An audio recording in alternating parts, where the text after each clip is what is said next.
continuing our coverage of Severe Weather Preparedness Week. Today's focus is on wind and hail. Several homeowners in Ozark are cleaning up tree damage from some strong storms recently. Nicolette Zangara tells us how to prevent that.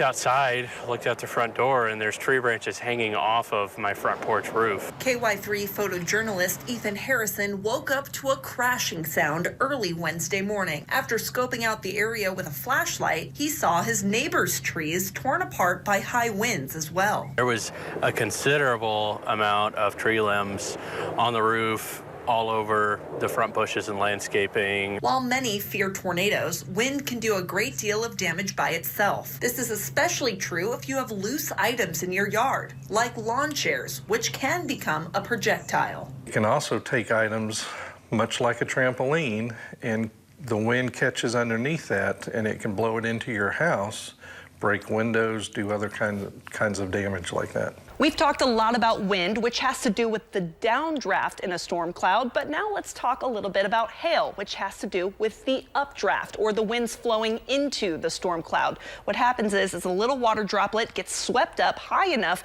to reach the freezing level. That's where temperatures are at or below freezing. And so that water droplet freezes and starts to accumulate layers of ice, turning it into a pretty large hailstone if it travels up into that cloud high enough. Over time, it's going to start to exceed the updraft, so it's going to become heavy enough to outweigh it, and it falls through the cloud. Now, at the surface, depending on its size, that's going to correlate to how much damage we see. And for hail to be considered severe, it has to be at least an inch in diameter. That's about the size of a quarter. But once we get closer to around golf ball to egg size, that's just short of 2 inches in diameter, that's where we see considerable damage to cars and roofs. And once we get closer to 3 inches in diameter, a direct hit can actually cause a concussion.